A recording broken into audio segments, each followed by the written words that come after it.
الحمد لله الحمد لله الذي أبدع الأفلاك والأرض والصلاة والسلام على أشرف الأنبياء والمرسلين وعلى آله وأصحابه وأزواجه وأهل بيته وأهل سنته وعطرته أجمعين إلى يوم الدين أما بعد فأعوذ بالله السميع العليم من الشيطان اللعين الرجيم ببركة بسم الله الرحمن الرحيم مرج البحرين يلتقيان بينهما برزخ لا يبغيان فبأي آلاء ربكما تكذبان يخرج منهما اللؤلؤ والمرجان فبأي آلاء ربكما تكذبان آمنت بالله صدق الله العظيم وبلغنا رسوله النبي الأمين الكريم ونحن على ذلك لمن الشاهدين والشاكرين والحمد لله رب العالمين لي خمسة أطفي بها حر البباء الحاطمة المصطفى والمرتضى وبناهما والفاطمة ما بعدهم من نسلهم قد جاءني من قبلهم العابد والباقر والصادق والكاظم ثم الرضا ثم التقي ثم النقي ثم عسكري ثم مهدي هاديا حضرت امام الخاتمہ سرتاب قدم ہے تن سلطان زمن پھول. جتنا اچھا شعر میں نے پڑھا ہے اتنے اچھے انداز میں آپ نے اس کا استقبال نہیں کیا. حضور کی بات ہو رہی ہے. سرتاب قدم ہے تن سلطان زمن پھول. سرتاب قدم ہے تن سلطان زمن پھول. لب پھول دہن پھول زقن پھول بدن پھول. لب پھول بدن پھول دہن پھول زقن پھول.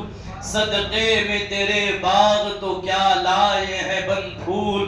اس گنچے دل کو بھی تو ایماں ہو کے بن پھول.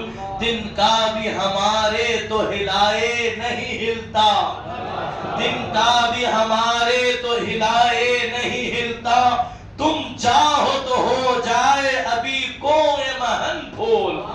تم چاہو تو ہو جائے ابھی کوئے مہن پھول. لب پھول دہن پھول زقن پھول بدن پھول. واللہ جو مل جائے میرے گل کا پسینہ. واللہ جو مل جائے میرے گل کا پسینہ. مانگے نہ کبھی عطر نہ پھر چائے دلہن پھول. دندان و لب و زلف و رخ شہ کے فدائی. حضور کے دانتوں کا ذکر ہو رہا ہے.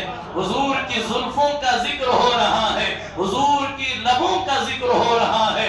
دندان و لب و زلف و رخ شہ کے فدائی. ہے در عدن لعل یمن مشک ختن پھول.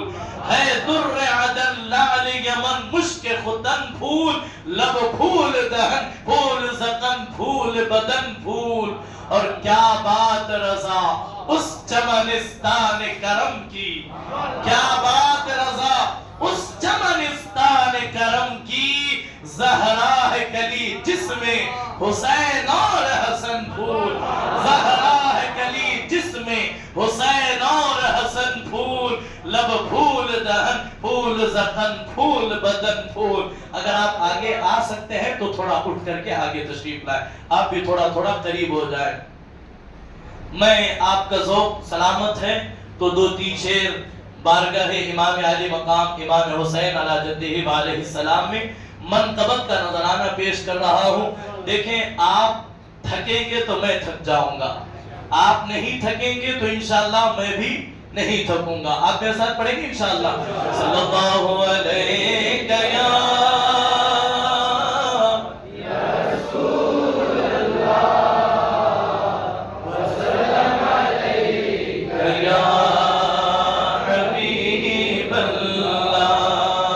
یا صلی اللہ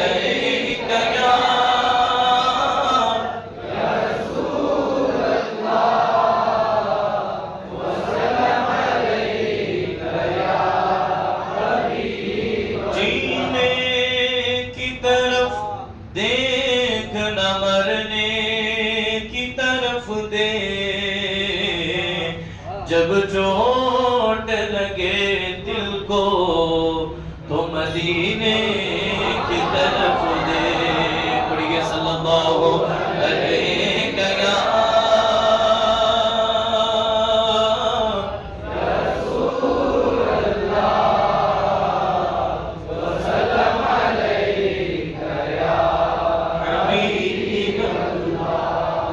جام حق پلاتے ہیں ہم حسین والے ہیں، جام حق پلاتے ہیں ہم حسین والے ہیں، دل کو جگمگاتے ہیں، دل کو جگمگاتے ہیں، ہم حسین والے ہیں، دل کو جگمگاتے ہیں، ہم حسین والے ہیں، راہ حق دکھاتے ہیں،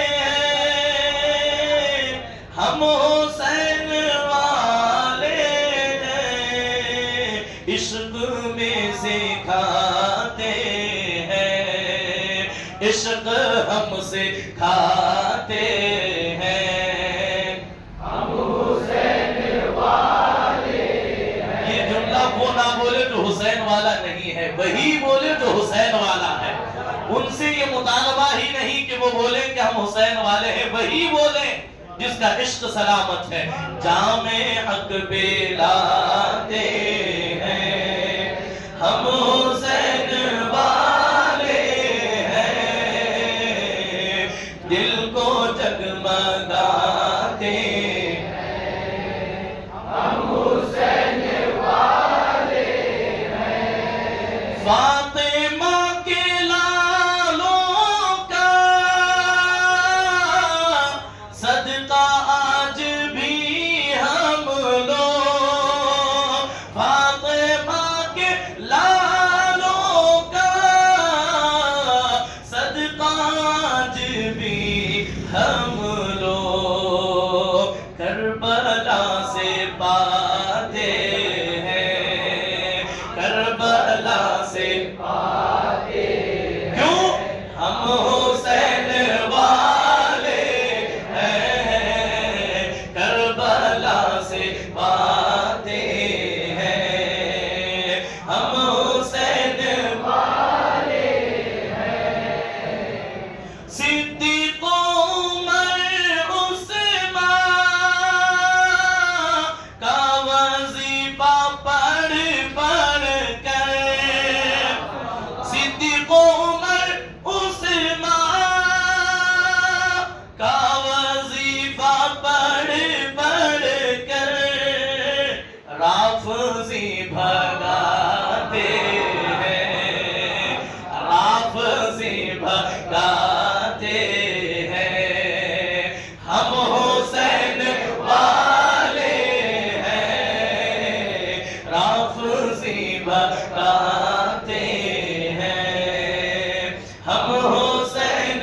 والے ہیں، راہ حق دکھاتے ہیں، ہم حسین والے ہیں، راہ حق دکھاتے ہیں، ہم حسین والے ہیں، فاطمہ حسن حیدر کا وظیفہ پڑھ پڑھ کر ناس بھی بگاتے ہیں، ناس بھی بگاتے ہیں، ہم حسین والے ہیں، راہ حق دکھاتے ہیں، ہم حسین والے ہیں،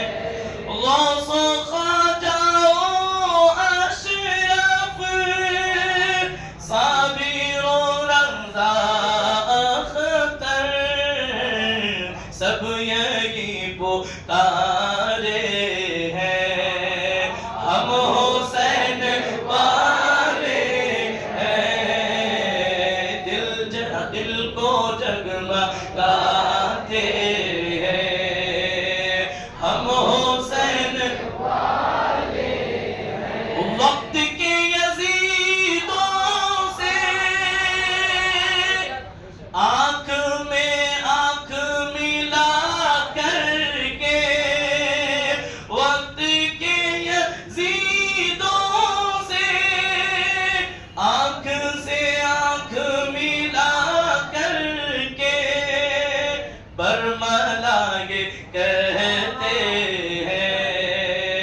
ہم حسین والے ہیں، برملا یہ کہتے ہیں، ہم حسین والے ہیں، جام عقب لاتے ہیں، ہم حسین والے ہیں۔ بارگاہ نبی والے نبی میں عقیدت و محبت کے ساتھ بابا بلند درود پاک کا ہدیہ پیش کریں۔ اللہم صلی علی سیدنا و مولانا محمد وبارک وسلم۔ الصلاة والسلام علیک یا سیدی یا حبیبی یا رسول اللہ، الصلاة والسلام علیک یا نبی اللہ وعلا آلک و اصحابک شفیعنا یوم الجزاء صلی اللہ علیہ وآلہ وسلم۔ رفیقان محترم، ذکر تاجدار کربلا کا یہ تیسرا جلسہ ہے جس میں میں اور آپ شرکت کی سعادت حاصل کر رہے ہیں۔ یقین مانیں ہماری آپ کی یہ خوش بختی، خوش قسمتی ہے کہ دن بھر کے ہزارہا مصروفیات کو، ہزارہا کاموں کو، ہزارہا ذمہ داریوں کو چھوڑ کر صرف اور صرف محبت اہل بیت میں، عشق اہل بیت میں، یاد حسین میں، بارگاہ حسین میں اپنی عقیدتوں کے نذرانے پیش کرنے کے لیے حاضر آتے ہیں۔ یقین مانیں آپ آئے ہیں، میں یہاں آیا ہوں، اس میں میرا آپ کا کوئی کمال نہیں۔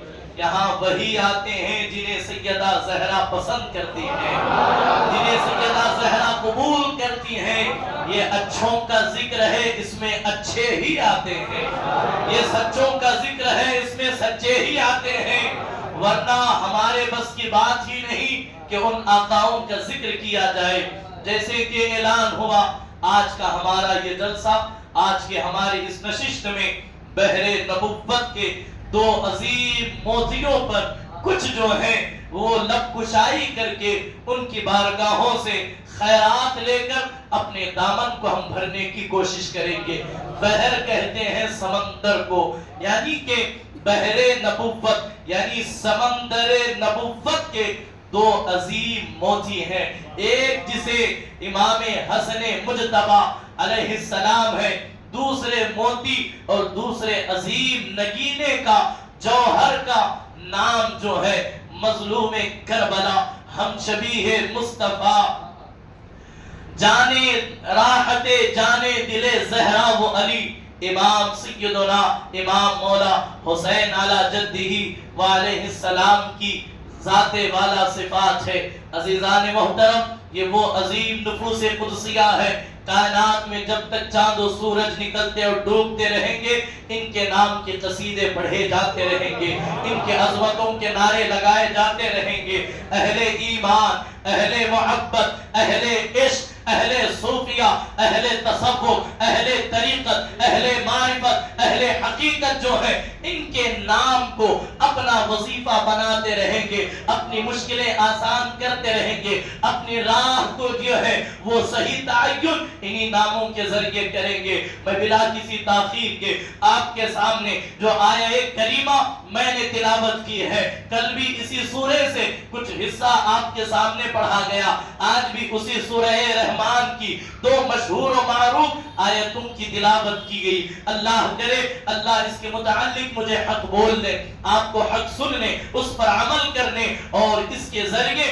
ہمارے دلوں میں اللہ حب اہل بیت کو بسا دے، عشق اہل بیت سے ہمارے سینوں کو اللہ شرشار کر دے اور اپنے آقاؤں کی خیرات اللہ عطا کر دے۔ عزیزان محترم، قرآن مقدس کی ہر آیت کی 70 ہزار تفسیریں بیان کی گئی، قرآن مجید کی ایک ایک آیت کی 70 ہزار ترجمے بیان کیے گئے۔ کیوں؟ اس کی وجہ یہ ہے قرآن بے کنارے کا سمندر ہے، قرآن موجیں مارتا ہوا سمندر ہے، جو جس مقصد سے قرآن پڑھتا ہے اس میں وہ مقصد نظر آتا ہے۔ جب قرآن پڑھنے والے محبان اہل بیت نے قرآن کو پڑھا تو قرآن کی ہر آیت میں انہیں شان اہل بیت جگمگاتی ہوئی نظر آ رہی ہے۔ ان کے قرآن مقدس کے اندر ہر آیت جو ہے وہ اہل بیت رسول اللہ کا قصیدہ پڑھتی ہوئی نظر آ رہی ہے۔ اللہ اکبر!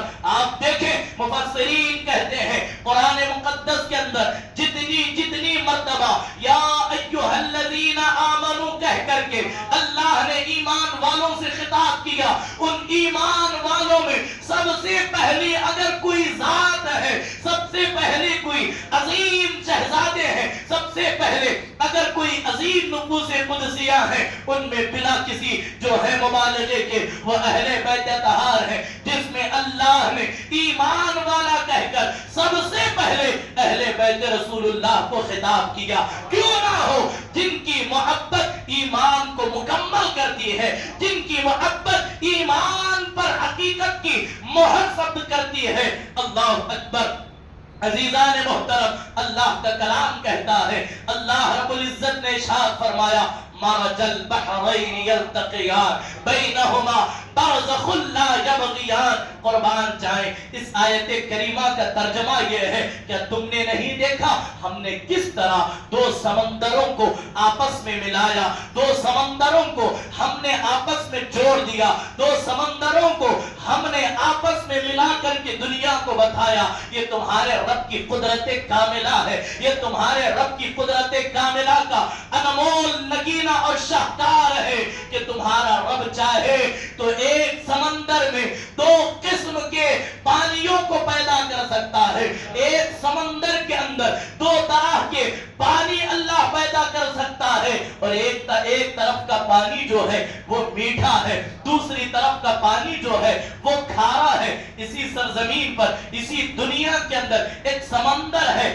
آپ اس سمندر کو مرج البحرین کر کے نام سے آپ اگر انٹرنیٹ پر ڈالیں گے تو اس سمندر کی تصویریں آپ کو نظر آئیں گی۔ عزیزان محترم، ان دو سمندروں سے کسی نے یہ نتیجہ نکالا کہ ایک میٹھا پانی، دوسرا کھارا پانی، لیکن اہل تصوف، اہل طریقت، اہل معرفت، ائمہ اہل بیت نے اس کی جو تفسیر بیان کی، اٹھائیں تفسیر روح المعانی، علامہ آلوسی، امام باقر علیہ السلام سے امام جعفر صادق روایت کرتے ہیں، اور امام جعفر صادق سے علامہ آلوسی جو ہے اپنی کتاب تفسیر روح المعانی میں لکھتے ہیں کہ اللہ اکبر، ان دو سمندروں سے مراد یہ دنیاوی سمندر نہیں ہے، یہ وہ سمندر ہے، اللہ اکبر، ایک سمندر سمندر طہارت ہے، ایک سمندر سمندر عصمت ہے، ایک سمندر سمندر جو ہے وہ اللہ اکبر سمندر طہارت ہے، اور اس سے ملنے والا جو دوسرا سمندر ہے وہ سمندر شجاعت ہے۔ اب اللہ اکبر، مفسرین کہتے ہیں سمندر طہارت سے مراد کوئی اور نہیں بلکہ سیدہ کائنات سیدہ فاطمہ الزہرا کی ذات ہے، اور سمندر شجاعت سے مراد مولا کائنات امام علی علیہ السلام کی ذات ہے۔ اللہ نے ان دو سمندروں کو ملایا، ان دو سمندروں کو ملایا، ایک سمندر طہارت ہے، ایک سمندر شجاعت ہے۔ اللہ اکبر، جب یہ دو سمندر جب آپس میں ملتے ہیں تو دو سمندروں کے ٹکرانے سے نتیجے میں موتی پیدا ہوتے ہیں، نتیجے میں موتی پیدا ہوتے ہیں۔ قرآن اگلی آیت میں کہتا ہے یخرج منہم اللؤلؤ والمرجان۔ اے دنیا والوں، کیا تم نہیں دیکھتے جب سمندر طہارت اور سمندر شجاعت پر جو ہے آپس میں ملتے ہیں، ان کے ملنے سے دو عظیم گوہر نایاب دنیا کو ملتے ہیں، ایک موتی ہرے رنگ کا، ایک موتی سبز رنگ کا۔ ہرے رنگ سے مراد مولا امام حسن مجتبی کی ذات ہے، اور سب جو ہے لال اور سرخ رنگ کے موتی سے مراد مولا حسین کی ذات ہے۔ جب اللہ نے بیان کیا مرج البحر، موتی نمودار ہوتے ہیں، اگلی آیت میں اللہ کا کلام کہتا ہے فَبِأَيِّ آلَاءِ رَبِّكُمَا تُكَذِّبَانِ، تم اپنے رب کی کون کون سی نعمتوں کو جھٹلاؤ گے۔ قربان جائے، ایک سمندر طہارت ہے، ایک سمندر شجاعت ہے، ان دو سمندروں کے ملنے سے جو دو موتی نمودار ہوتے ہیں انہی کو حسنین کریمین کہا جاتا ہے۔ عزیزان محترم، ان کی شان کیا بیان کی جائے، ان کا خطبہ کیا پڑھا جائے، ان کی عظمت و بلندی کا کیا جو ہے وہ قصیدہ پڑھا جائے۔ قربان جائیں، آپ کی شان میں اگر بس اتنا بھی کہہ دیا جائے تو اس سے بڑھ کر کے اتنا بھی کہہ دیا جائے یہی کافی ہوگا، اس لیے کہ حسنین وہ ہیں جہاں نبی کا نور، جہاں نبی کا نور، علی کا خون، زور سے کہہ دیں، نبی کا نور، علی کا خون، فاطمہ کا دودھ جہاں جمع ہوتا ہے وہاں حسنین پیدا ہوا کرتے ہیں، وہاں حسنین پیدا ہوتے ہیں۔ عزیزان محترم، سیدہ کائنات کی شان، سیدہ زہرا کی عظمتوں کا کیا کہنا، قربان جائیں۔ مولا علی کے کل 18 بیٹے ہیں۔ کتنے بیٹے ہیں؟ ذرا کہیں نا، 18 بیٹے مولا علی کے، 16 بیٹے علی کے جیسے دکھتے ہیں، 16 بیٹے علی کے جیسے، 2 بیٹے نبی کے جیسے، 16 بیٹے علی کے جیسے، 2 بیٹے نبی کے جیسے۔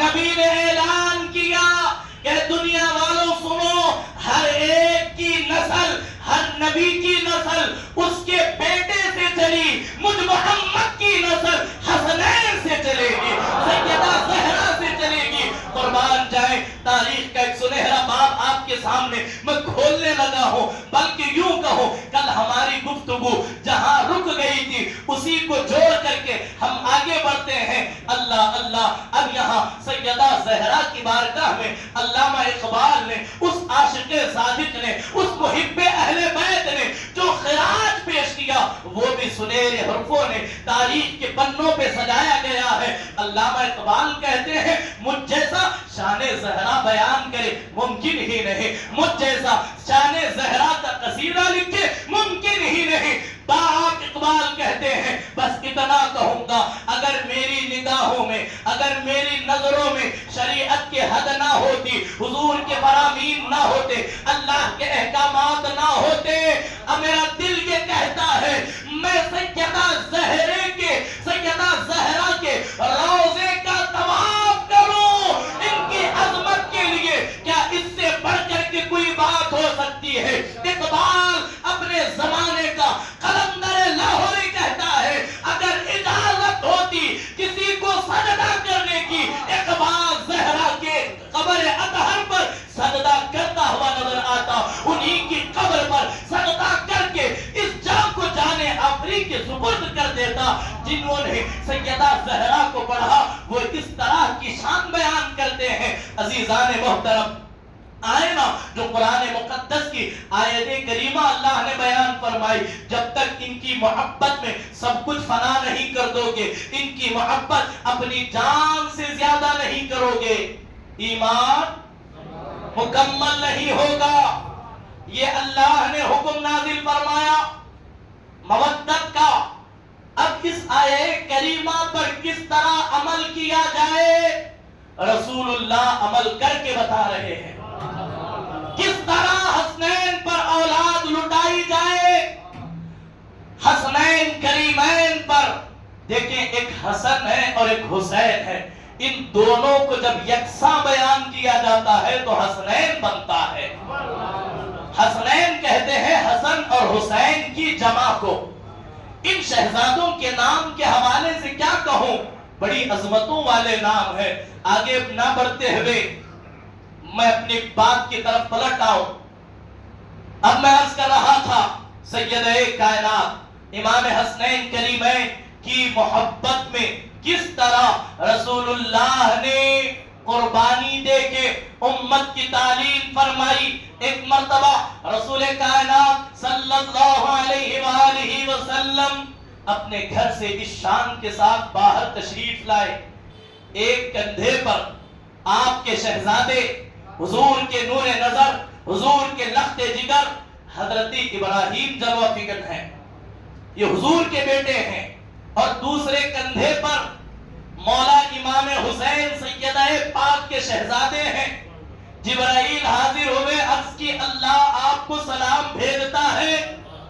جب ہم مسجد میں سلام پڑھتے ہیں تو مولوی کہتا ہے بدعت کہہ رہے ہو، ان بدبختوں سے کہو مولا سلام بھیجے، سنت خدا بندی، ہم سلام پڑھے بدعت ہو جائے۔ حضور جہاں ہے وہی خدا کا سلام آ رہا ہے۔ سنیوں اپنے ایمان کو مضبوط بناؤ، ہر ایرے گہرے ندی خیرے کی باتوں میں آ کر اپنے ایمان اور عقائد کے اندر خرابیاں پیدا نہ کرو۔ ہمارا عقیدہ انگریزوں کی میز پر نہیں بنا، ہمارا عقیدہ 1857 میں نہیں بنا، اہل سنت والجماعت کی اسٹیبلشمنٹ اور جماعتوں کی طرح انگریزوں نے نہیں رکھی، یہ وہ جماعت ہے جس کی بنیاد محمد عربی نے رکھی ہے، جس کی بنیاد رسول اللہ نے رکھی ہے، اور جو اس سے کٹا وہ گمراہ ہوا، جو اس میں رہا وہ کامیاب ہوا۔ اس سے ہٹ کر کے نہ چلو۔ اگر کوئی تمہیں ورگلانے کی کوشش کرے، کسی کی دلیل سن کر، کسی کی بات سن کر جلدی سرنڈر نہ ہو جانا، کہنا مجھے معلوم نہیں تو کیا ہوا۔ قرآن کہتا ہے فَاسْأَلُوا أَهْلَ الذِّكْرِ إِن كُنتُمْ لَا تَعْلَمُونَ۔ جو مسئلہ تو پوچھ رہا ہے، صلاۃ والسلام، کیا قرآن سے ثابت ہے، کیا حدیث سے ثابت ہے، کیا قول رسول سے ثابت ہے، کیا صحابہ سے؟ تمہیں نہیں معلوم تو کوئی بات نہیں کہنا، بعد میں جواب دوں گا، مان نہ لینا۔ اسی لیے کہ یہ اہل بیت رسول اللہ کے ناموں کی جو محفل ہے، اس کا ایک اہم مقصد ہمارے عقائد مضبوط ہونے چاہیے۔ یاد رکھیں، جتنے مراسم اہل سنت ہے، کوئی ایسا نہیں جس کی ہمارے پاس دلیل نہ ہو۔ ہر ایک کی دلیل ہمارے پاس ہے، آپ آئیں ہم سے پوچھیں، ہم جواب دیں گے۔ اور یہ کرتے کیا ہے؟ اکثر جاہلوں ہی سے پوچھتے ہیں، ان پڑھوں کو ہی سوال کریں گے، ان پڑھوں کو ہی گمراہ کریں گے، علم والوں کو پوچھنے کی ہمت نہیں۔ اسی لیے تو قرآن نے کہتا ہے، قرآن کے اقوال میں سے یا پھر اہل فقہ کہتے ہیں، خدا جب دین دیتا ہے تو عقلیں چھین لیتا ہے۔ قرآن پڑھ کر کے اپنی عقل سے معنی نہ نکالو، قرآن پڑھ کر کے اپنی عقل سے نتیجہ نہ نکالو۔ یہاں ایک حدیث پاک ذہن میں آئی، آپ کو بتاتا ہوا چلو۔ جو لوگ یہ کہتے ہیں، ایک دلیل دی جاتی ہے، حضور علیہ السلام نے فرمایا لوگوں سنو، میری قبر کو عیدگاہ نہ بناؤ۔ اس حدیث کو بہت سارے لوگ یہ بیان کر کے یہ کہتے ہیں کہ حضور نے ان کی قبر پر جانے سے منع کیا، مزارات اولیاء۔ حدیث کو آپ اگر کبھی نہیں سنے تو آج سن لیں۔ اس طرح ورگلایا جاتا ہے کہ رسول اللہ نے کہا کہ حدیث یہ ہے کہ میری قبر کو عیدگاہ نہ بناؤ۔ عیدگاہ میں کیا ہوتا ہے؟ لوگ جمع ہوتے ہیں، ایک جمع غفیر لگتا ہے، ایک بہت بڑا مجمع اکٹھا ہو کر کے عبادت کا اہتمام کیا جاتا ہے۔ اب ان جو ہے جہلا نے نتیجہ یہ نکالا، میری قبر پر آ کر کے میلہ نہ لگاؤ، میری قبر پر آ کر کے جو ہے اس طرح کے معاملات نہ نکالو۔ یہ کہہ کر کے یہ کہہ دیا کہ حضور کی بارگاہ کا سفر کرنا یہ بدعت ہے، یہ شرک ہے معاذ اللہ۔ اب یہاں اس کا صحیح میں آپ کو نتیجہ، اس کا صحیح نظریہ، اس حدیث کا صحیح معنی آپ کے سامنے، آپ کے ذہنوں کے اندر میں ڈالنا چاہتا ہوں۔ اگر کوئی بدبخت کہے کہ حضور نے آنے سے منع کیا ہے، یہ معنی اسے بتاؤ، بتائیں گے نا انشاءاللہ۔ یہ کہتے ہیں کہ حضور کی قبر کو میلہ نہ بناؤ، حضور کی قبر پر بازار نہ لگاؤ، جا کر کے جمع ہو نہ جاؤ۔ اس حدیث کو پڑھیں، حضور نے کیا فرمایا؟ میری قبر کو عیدگاہ نہ بناؤ۔ حدیث صحیح ہے، روایت صحیح ہے، دلیل صحیح ہے، متن صحیح ہے، نتیجہ غلط ہے، معنی غلط ہے۔ اب میں آپ سے پوچھنا چاہتا ہوں، آپ عیدگاہ سال میں کتنے مرتبہ جاتے ہیں؟ بولے نا، 2 مرتبہ۔ آج تک آپ کبھی عیدگاہ تیسری مرتبہ گئے ہیں؟ ذرا بولے نا۔ گئے ہوں گے شادی کے لیے، گئے ہوں گے ولیمے کے لیے، گئے ہوں گے عقیقے کے لیے۔ عیدگاہ کیوں جاتے ہیں؟ نماز عید ادا کرنے کے لیے۔ دلوں میں بات بٹھا کر کے جائیں، عقیدہ درست ہونا یہ بھی بہت ضروری ہے۔ حضور فرماتے ہیں میری قبر کو عیدگاہ نہ بناؤ، تو لوگوں نے نتیجہ کچھ کا کچھ نکالا۔ اب امام جو عیدگاہ ہے، خطیب عیدگاہ ہے، وہ بھی عیدین کے علاوہ اور نہیں جاتا۔ میرے نبی کہتے ہیں میری قبر کو عیدگاہ نہ بناؤ، اس سے مراد سال میں صرف 2 مرتبہ نہیں آنا، بلکہ بار بار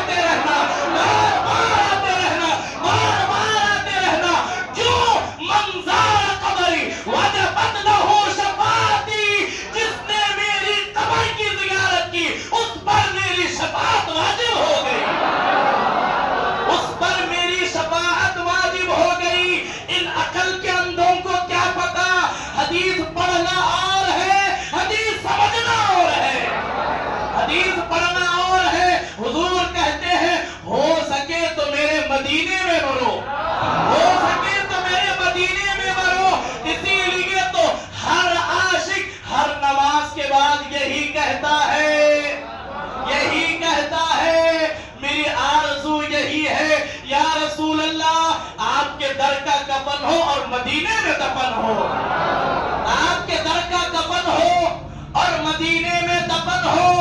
اس سے بڑھ کر کیا چاہیے؟ اور حضور کی حدیث سنے, لوگوں ہو سکے تو مدینے میں مرو. کیوں؟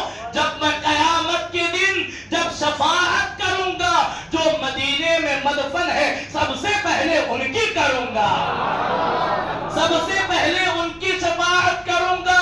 کہاں بھٹک رہے ہو, کہاں بھٹک رہے ہو عاقبت گیری کے لیے؟ علی کا نام ہی کافی ہے رہبری کے لیے. لوگ علم پڑھے, فیضان علم نہیں ملا. لوگ علم پڑھے اس لیے کہ کوئی علم پڑھتا ہے اہل بیت کی محبت میں, کوئی علم پڑھتا ہے اہل بیت کے بغض میں.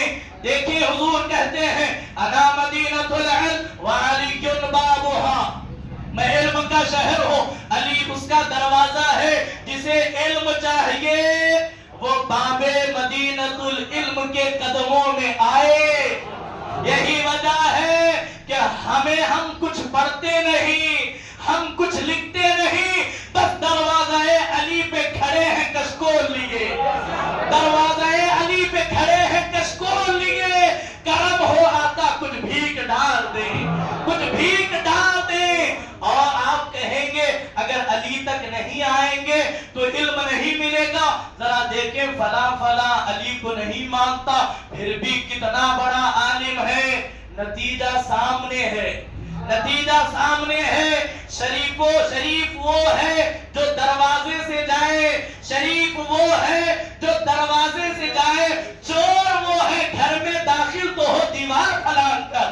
اب مجھے بتائیں جو دروازے سے داخل ہوتا ہے عزت کے ساتھ بٹھایا جاتا ہے, جو دروازوں سے آتے ہیں لات مار کر کے بھگا دیا جاتا ہے. یہی وجہ ہے اوروں میں عالم بہت ملیں گے, اگر ولی کہیں ملیں گے تو اہل سنت میں ملیں گے, ولی کہیں ملیں گے. آپ تاریخ اٹھا کر کے دیکھیں, دنیا کا جائزہ لیں. غوث اعظم جیسا اہل سنت میں, غریب نواز جیسے عظیم ذات اہل سنت کے دامن میں, بندہ نواز, گیسو دراز, بلند پرواز جیسے اہل سنت میں, سرکار مرید نواز ہاشم پیر اہل سنت میں, جس کے دربار میں ہم بیٹھے ہیں عبداللہ حسینی خاتم الاکابرین, وہ بھی اہل سنت سے.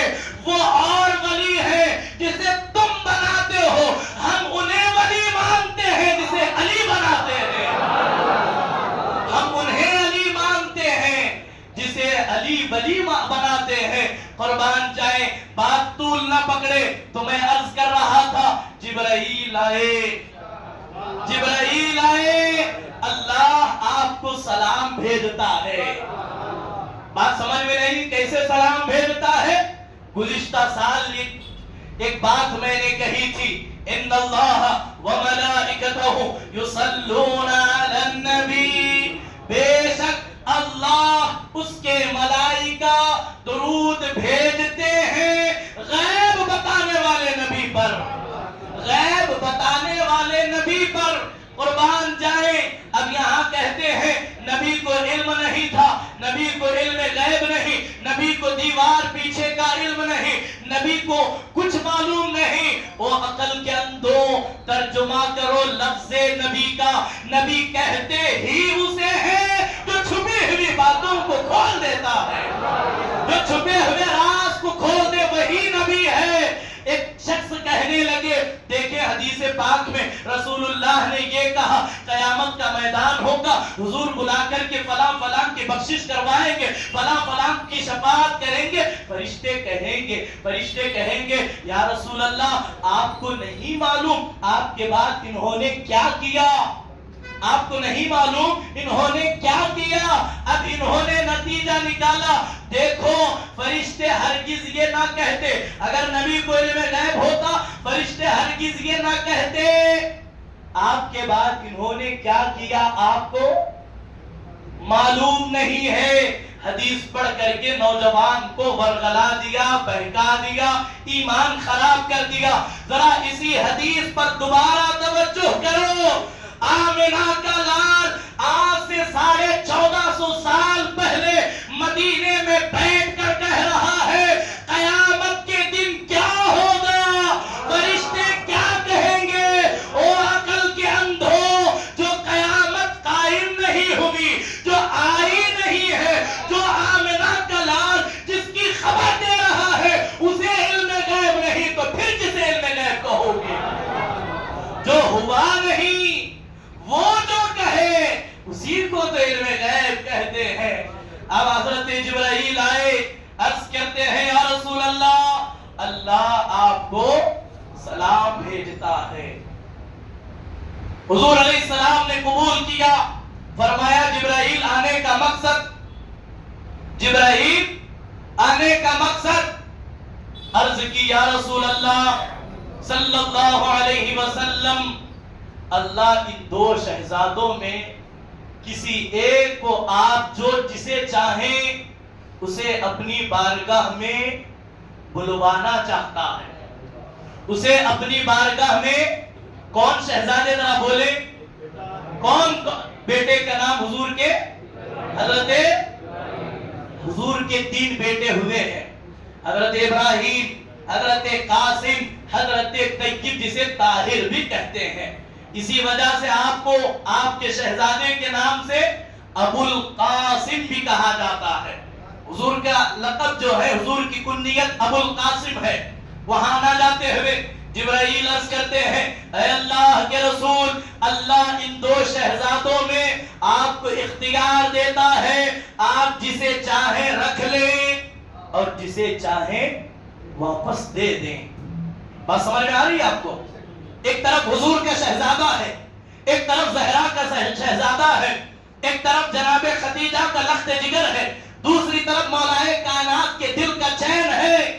حضور نے دونوں شہزادوں کو دیکھا، دیکھ کر کے کہا اگر حسین کو دوں گا فاطمہ کو تکلیف ہوگی، اگر حسین کو دوں گا علی کو تکلیف ہوگی، اگر حسین کو دوں گا حسن غمگین ہو جائیں گے، مجھے یہ کبھی گوارا نہیں ہے. اب دوسری آیت کریمہ مودت اہل بیت، ان کی محبت کا جو تقاضا اللہ نے بتایا، اب امت کو کر کے دکھاؤ. جبرائیل اللہ سے کہہ دے حسین کو رہنے دے، حسین کے صدقے ابراہیم کو لے جائے، حسین رہ جائے. اب یہاں جملہ دے رہا ہوں، مجھے نہیں معلوم آپ کیسے قبول کریں گے. حسین کو کیا سمجھتے ہو؟ حسین وہ ہے جس پر محمد عربی نے اپنی اولاد کو قربان کیا ہے.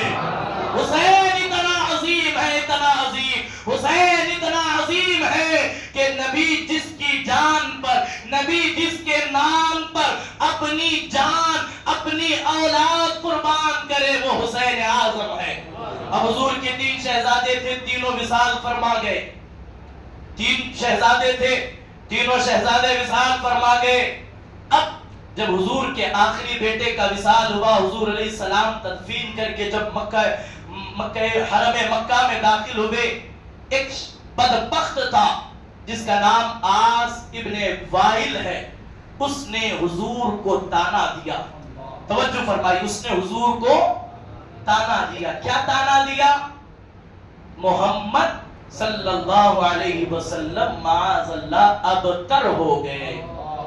ابتر وہ جن کی نسل کٹ گئی، ابتر وہ عرب میں جس بکرے کی دم کٹ جائے اسے ابتر کہتے ہیں. یہ جملہ حضور کے قلب اطہر پر بڑا گراں گزرا، بڑی تکلیف دے گزرا. حضور اب اپنے گھر جانے کی بجائے اپنی پھوپھی جناب ام ہانی کے گھر تشریف لے گئے. توجہ فرمائیے, جناب ام ہانی کے گھر تشریف لے گئے, وہاں آ لیٹ گئے. وہ حبیب جو ہر رات عبادت کرتا ہے, آج وہ حبیب لیٹا ہوا ہے.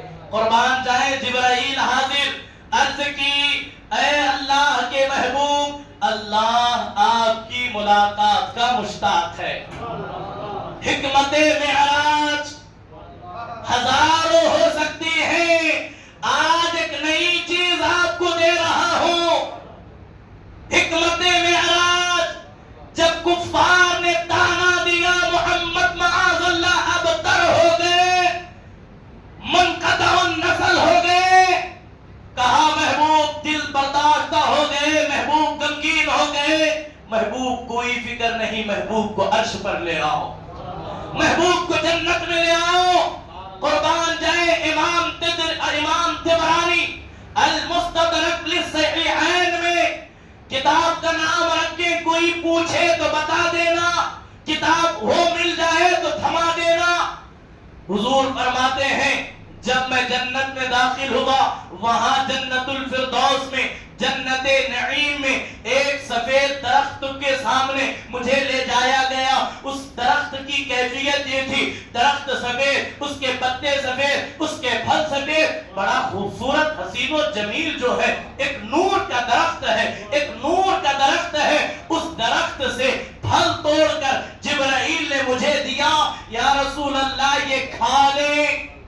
جب میں نے وہ پھل کھایا تو میرے اندر ایک عجیب نور پیدا ہو گیا.